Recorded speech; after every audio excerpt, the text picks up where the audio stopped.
오늘의 10분 말씀. 사도행전 4장 13절로 31절입니다. 오늘 본문 이야기의 시작점은 3장에서 시작하였습니다. 성령 강림 사건 이후 베드로와 요한이 기도하러 성전에 올라갔을 때 사건이 시작되었습니다. 성령 하나님의 주권적 인도함으로 병자를 치유하고 그로 인해 두 사도들은 성전 안 행각이라는 곳에서 예수 그리스도를 증거할 수 있게 되었습니다. 하지만 두 사도의 가르침을 매우 불편하게 여겼던 성전의 권력자들인 제사장들과 사두개인들은 그들을 옥에 가두게 됩니다. 왜냐하면 첫 번째, 그들은 예수 그리스도를 십자가에 못 박은 자들이었기 때문입니다. 그리고 두 번째, 예수님 안에 부활의 능력이, 생명의 능력이 있다라고 전파하기 때문입니다. 그리고 오늘 본문은 성령 하나님의 주도권으로 시작된 이 사건이 마무리가 됩니다. 결과는 베드로와 요한 사도가 풀려납니다. 그로 인해 교회 공동체가 성령 충만해졌음을 강조합니다. 오늘 본문의 핵심은 사도들의 성령 충만에서 예수 공동체의 성령 충만으로 확장되어지고 있음을 보여줍니다. 그리고 더 나아가 성령 하나님께서 앞으로 어떻게 일하실지를 조금씩 보여주고 있습니다. 특별히 오늘 본문에서 드러난 성령 충만은 어떤 상황 속에서도 하나님 아버지를 끝까지 신뢰하는 것입니다. 왜냐하면 하나님께서 죽은 예수님을 살리신 분 되시기 때문입니다. 감사하게도 오늘 본문에서는 베드로와 요한이 아무 탈 없이 감옥에서 풀려나게 됩니다. 하지만 사도행전은 앞으로 고난이 있을지라도 성령 충만함으로 끝까지 하나님의 주권을 신뢰해야 함을 말하고 있습니다. 교회 공동체의 기도 목적은 고난 자체를 피하기 위한 것이 아닙니다. 어떤 고난 속에서도 담대하게 하나님의 말씀을 전할 줄 아는 공동체가 되기 위해 기도하는 것입니다. 그것이 바로 성령 충만입니다. 오늘 본문을 통해 내 스스로가, 우리 가정이, 교회 공동체가 어떤 상황 속에서도 복음을 드러내는 복된 공동체가 되길 기도합니다. 오늘 본문은 크게 두 부분으로 구분해 볼 수 있습니다. 첫 번째는 종교 지도자들의 반응과 두 사도들의 반응입니다. 그리고 두 번째는 두 사도들의 석방에 대한 교회 공동체의 반응입니다.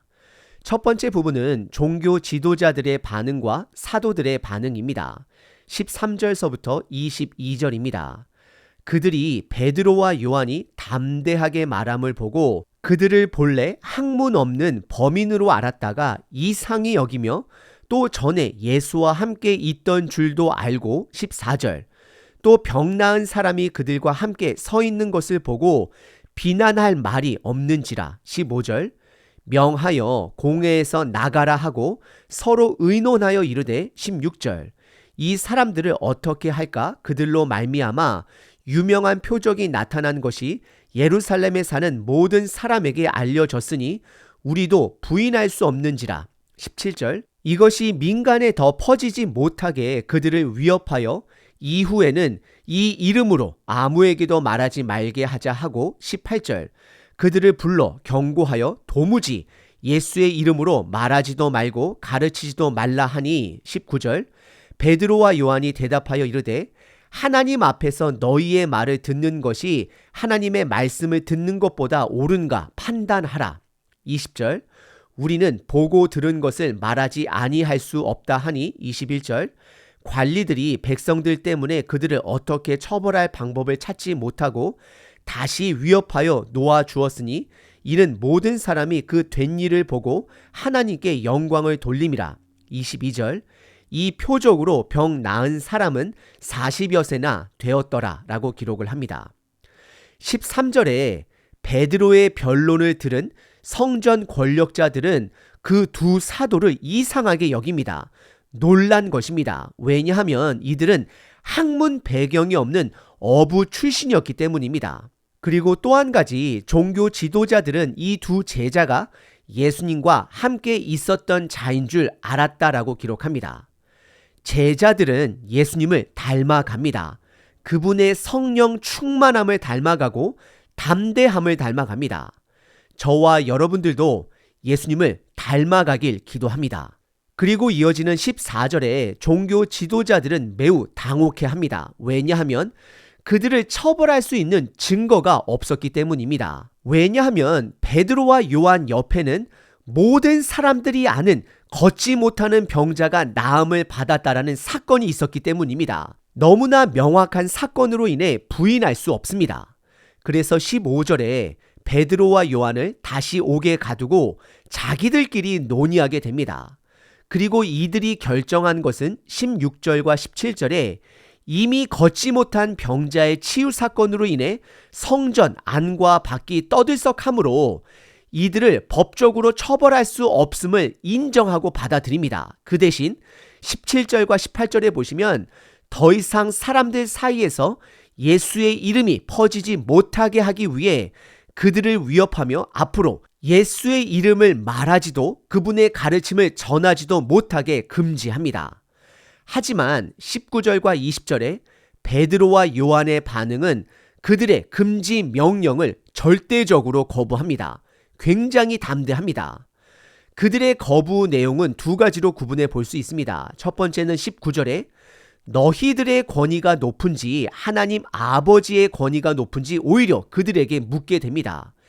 이것은 베드로가 공회원들에게 종교 지도자들에게 하나님의 권위를 인정하라라고 도전하고 있습니다. 그리고 두 번째는 20절에 그들이 금지한 명령을 거부합니다. 계속해서 예수님의 증인으로 그분을 증거하며 살겠다라고 답을 합니다. 그러자 21절과 22절에 성전의 최고 법적 기관인 산헤드린 공회는 그들을 어쩔 수 없이 울며 겨자 먹기로 놓아줍니다. 그리고 이 사건으로 인해 많은 사람들이 하나님께 영광을 올려드립니다. 그리고 사도행전은 치유함을 받은 병자의 나이를 밝히며 이 치유 사건이 구체적인 증거가 됨을 다시 한번 강조합니다. 22절에 그 치유함을 받은 병자의 나이가 40이 넘었음을 말하고 있습니다. 오늘 본문의 첫 번째 부분은 종교 지도자들의 반응과 사도들의 반응입니다. 두 번째 부분은 두 제자의 석방에 대한 예수 공동체의 반응입니다. 23절서부터 31절입니다. 사도들이 노임에 그 동료에게 가서 제사장들과 장로들의 말을 다 알리니 24절 그들이 듣고 한마음으로 하나님께 소리를 높여 이르되 대주제여 천지와 바다와 그 가운데 만물을 지으시니요 25절 또 주의 종 우리 조상 다윗의 입을 통하여 성령으로 말씀하시기를 어찌하여 열방이 분노하며 족속들이 허사를 경영하였는고 26절 세상의 군왕들이 나서며 관리들이 함께 모여 주와 그의 그리스도를 대적하도다 하신 이로소이다 27절 과연 헤롯과 본디오 빌라도는 이방인과 이스라엘 백성과 합세하여 하나님께서 기름 부으신 거룩한 종 예수를 거슬러 28절 하나님의 권능과 뜻대로 이루려고 예정하신 그것을 행하려고 이 성에 모였나이다. 29절 주여 이제도 그들의 위협함을 굽어 보시옵고 또 종들로 하여금 담대히 하나님의 말씀을 전하게 하여 주시오며 30절 손을 내밀어 병을 낫게 하옵시고 표적과 기사가 거룩한 종 예수의 이름으로 이루어지게 하옵소서 하더라. 31절 빌기를 다음에 모인 곳이 진동하더니 무리가 다 성령이 충만하여 담대히 하나님의 말씀을 전하니라 라고 기록합니다. 23절에 보시면 교회 공동체가 두 사도가 무사히 풀려난 사실을 전달받게 됩니다. 그러자 그들은 한 마음으로 기도하기 시작합니다. 24절에 보시면 시편 146편 6절을 인용하며 창조주 하나님 되심을 먼저 찬양합니다. 이것은 감옥에 갇힌 고난 속에서도 인도하실 하나님의 주권을 찬양하는 것입니다. 그리고 이어지는 25절에서는 다윗 왕이 성령님의 인도함으로 그의 고백이 성취되었다라고 말을 합니다. 시편 2편을 배경으로 하고 있습니다. 다윗의 고백은 긍정적인 고백이 아니라 부정적인 고백입니다. 하나님의 나라를 대적하는 자들이 일어날 것이라는 것입니다. 그래서 그의 고백에는 세상의 군왕들과 관리들이 하나님을 대적했다라고 고백을 합니다. 이것은 로마 지도자들과 이스라엘 지도자들이 예수님을 대적했음을 고백하는 것입니다. 그래서 그 해석을 이어지는 27절, 28절에 헤롯과 본디오 빌라도와 그리고 이스라엘 백성이 합세하여 예수 그리스도를 대적했다라고 해석을 합니다. 여전히 지금 시대도 하나님 나라를 대적하는 세력은 계속해서 등장합니다. 그리고 이어지는 29절, 30절에 예수님의 공동체의 중요한 고백이 등장합니다. 그 공동체는 그들에게 닥칠 고난을 피하게 해달라 기도하는 것이 아니라 위협 속에서도 하나님의 말씀을, 즉 복음을 온전하게 전하는 공동체가 되게 해달라라고 기도합니다. 이것이 성령 충만입니다. 그리고 30절에 치유와 기적을 통해 예수 그리스도가 전달해질 수 있도록 간구합니다. 이들이 이토록 간절한 치유 사건을 기도하는 것에는 고대 당시 병자가 낫는다라는 것은 구약의 말씀의 성취이자 회복의 그림자가 되기 때문입니다. 병자의 치유는 예수 그리스도의 부활, 생명으로 연결되어지기 때문입니다. 결국 이들은 예수 그리스도만이 전해지도록 기도하는 공동체가 되어가고 있는 것입니다. 이제는 사도들뿐만 아니라 교회 공동체가 예수님의 마음을 품게 됩니다. 복음을 담게 됩니다. 그리고 사도행전은 공동체의 기도 응답으로 31절에 첫 번째, 그들이 있었던 그 건물이 진동함으로 하나님께서 답하셨음을 보여줍니다. 그리고 두 번째, 성령 충만함으로 하나님의 말씀을 담대하게 전하게 되었다라고 기록하고 있습니다. 베드로 사도의 성령 충만에서 예수 공동체의 성령 충만으로 이어지고 있습니다. 확장되어 가고 있습니다. 오늘 본문의 두 번째 부분은 사도들의 석방에 대한 교회 공동체의 반응입니다. 오늘 본문은 두 사도의 성령 충만에서 공동체의 성령 충만으로 번져가고 있음을 명확하게 보여줍니다. 그리고 3장에서 시작된 성전 미문 병자의 치유 사건 이야기를 마무리하고 있습니다. 그리고 감사하게도 오늘 본문에서는 외부의 핍박에서 두 사도가 아무 탈 없이 풀려납니다. 하지만 앞으로 펼쳐질 사도행전의 이야기에 보시면 외부의 핍박뿐만 아니라 내부적 영적 공격 또한 드러납니다. 그리고 핍박 속에서도 항상 좋은 결과만 있는 것이 아님을 드러냅니다. 그래서 성령 충만한 스데반 집사의 죽음 사건 이야기로 이어집니다. 오늘 본문만을 보게 되면 두 가지를 강조합니다. 첫 번째는 교회 공동체의 성령 충만입니다. 공동체의 성령 충만은 핍박과 고난 속에서도 복음을 전하기 위해 담대함을 잃지 않는 것입니다. 방향성을 잃지 않는 것입니다. 여러분들의 현재 상황은 어떠하신가요? 예수님을 믿기 때문에 고난을 당하고 계신가요?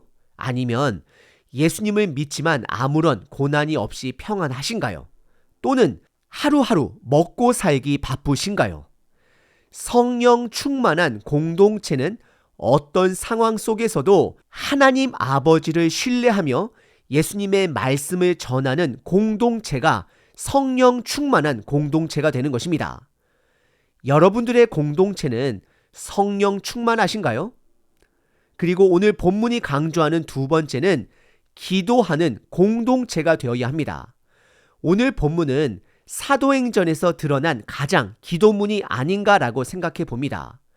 기도의 행위는 하나님의 존재를 인정하는 자들의 믿음의 반응입니다. 공동체가 함께 기도할 때 한 마음을 갖게 됩니다. 지금 시대는 함께 기도하는 시간이 가면 갈수록 줄어드는 시대 속에 살아갑니다. 그래서 교회가 성령 충만하지 않은 것일 수도 있습니다. 공동체가 연합으로 함께 기도할 때 하나님 아버지의 주권을 다시 한번 기억할 수 있고 그분만을 신뢰하게 됩니다. 고난이 있던 평안하던 먹고 살기 바쁘던 성령 충만한 자는 방향성을 잃지 않고 담대하게 복음의 말씀을 전하게 됩니다. 기도하기 때문에 성령 충만을 받고 기도하기 때문에 담대함을 얻게 되는 것입니다. 오늘 하루도 기도함으로 성령 충만한 하루 되시길 바랍니다. 365일 기도문입니다. 시편 37편 7절부터 9절. 여호와 앞에 잠잠하고 참고 기다리라. 진실로 악을 행하는 자들은 끊어질 것이나 여호와를 소망하는 자들은 땅을 차지하리로다. 공평하신 하나님 아버지 감사합니다. 해결하지 못한 모든 문제를 주님을 신뢰하며 주님께 내어드립니다. 내 마음을 괴롭히는 모든 관계도 주님 앞에 내어놓습니다. 오늘 우리에게 일용할 양식과 일용할 은혜를 허락하소서. 이 믿음만 있다면 주님을 신뢰함으로 하루를 하나님의 뜻대로 담대히 살 것을 선포합니다. 내 삶의 뿌리는 예수님 말씀 안에 있음을 고백합니다. 내 곁에 있는 악인들로 인하여 불평하지 말게 하시고 그들의 악함으로 인해 분개하고 화를 내며 죄를 짓지 않게 하소서. 분노가 있을 때 우리들의 말을 통제하소서. 하나님이 갚아주심의 그 섭리를 믿고 기다리게 하소서. 나의 안갚음의 모든 권리를 주님께 드립니다. 나에게는 복수의 권한이 없음을 선포합니다. 나의 손은 비었으니 오늘도 평안하게 살게 하소서. 내 상황이 어떻든 간에 복음을 붙들고 말씀대로 살아가는 자 되게 하소서. 예수 그리스도의 이름으로 기도합니다. 아멘. 항상 기뻐하라. 쉬지 말고 기도하라. 범사에 감사하라.